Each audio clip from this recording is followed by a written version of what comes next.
Bom, vamos fazer o exemplo 19.7 também, que é bem interessante para entender esses processos, né? Aqui, então, cálculo da energia interna, trabalho de um gás, ó, perceba um gás monatômico, tá? Então, sempre é importante perceber a característica química do gás, né? Então, é um gás monatômico. Então, dado uma bolha de 5 mols de hélio, essa bolha está submersa em água a uma dada profundidade, e essa bolha de hélio sofre um aumento de temperatura de 20 graus Celsius. Tá? Tem um aumento aqui de 20 graus Celsius. Há uma pressão constante, né? Então é importante perceber aqui. Né? Então tem um aumento de temperatura, é uma bolha de hélio de 5 mols, né, de gás, e pressão constante, certo? As informações importantes. Aí, em consequência, essa bolha vai se expandir. Tá? O hélio é monatômico e se comporta como um gás ideal. Então pergunta, qual que é a energia recebida pelo hélio na forma de calor durante esse aumento de temperatura acompanhado pela expansão? Tá, então vamos lá, vamos começar a fazer aqui. Começar a resolver o problema. Então como é que é a situação inicial? Eu tenho então uma bolha com volume inicial, uma pressão, e aí ocorre uma variação de temperatura de 20 graus Celsius e essa bolha ela vai se expandir. Então tem hélio aqui, 5 mols, né? Perceba que também mantém 5 mols aqui, né? Então, N igual a 5 mols, que vai ter um volume final, a mesma pressão, e aqui N igual a 5 mols. Opa, 5 mols. Então veja, esse é um processo a pressão constante, né? Processo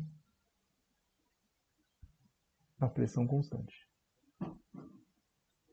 Então, primeira pergunta, qual que é a energia recebida pelo hélio na forma de calor durante esse aumento de temperatura? Na expansão. Então, o que eu tenho de relação? Quero saber o calor, que é igual a N Cp vezes ΔT. Então, isso é tranquilo.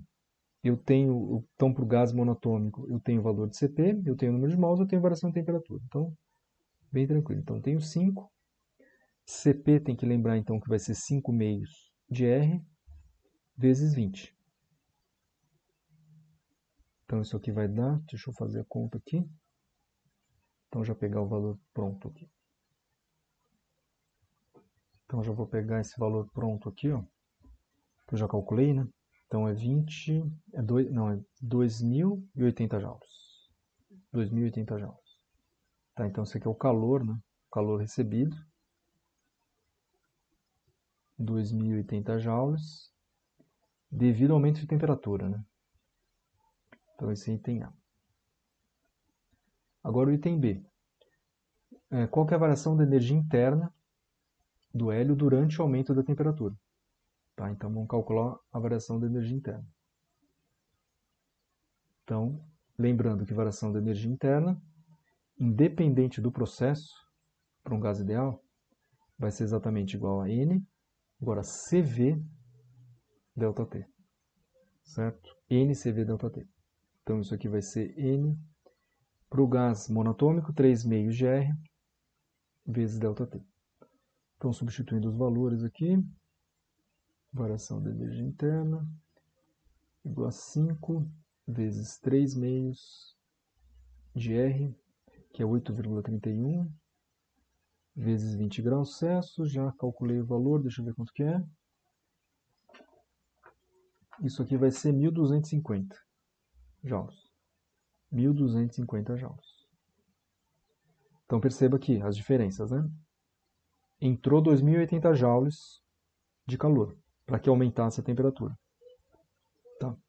Então, efetivamente, o aumento da temperatura efetivamente foi relacionado a esses 1.250 joules.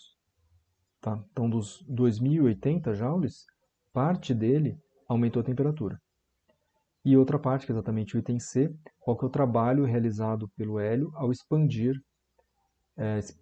contra a pressão da água durante o aumento da temperatura. Tá? Então, o que aconteceu? Aumentou a temperatura, ele expandiu Tá? Precisou realizar um trabalho, precisou efetivamente expandir o gás, tá? Com uma pressão constante.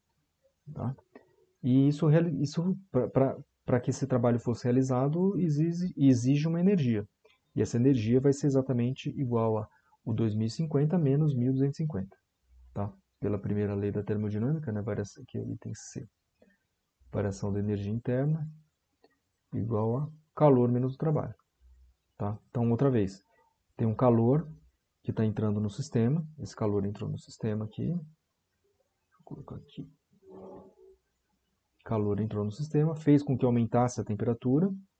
Então, relacionado efetivamente ao aumento da temperatura foi 1250 joules. Tá? Então, parte desse calor aumentou a temperatura, ou seja, as moléculas elas começaram a se movimentar com uma velocidade maior, e parte dessa energia fez com que o gás se expandisse.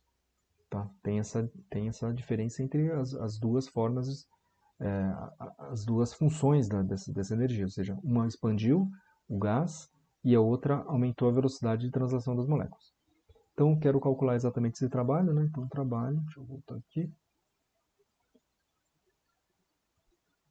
O trabalho vai ser igual a o calor menos variação da energia interna.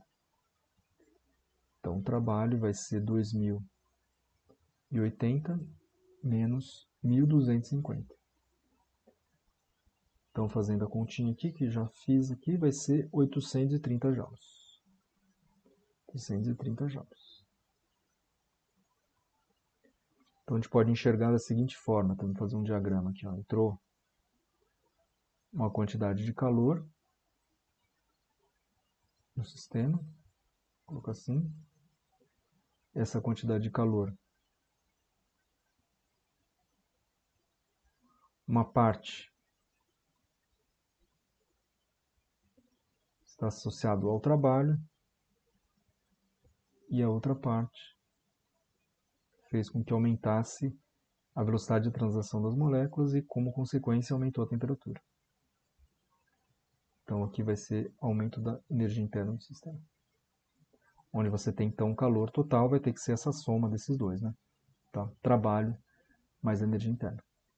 Certo? Então, é basicamente isso.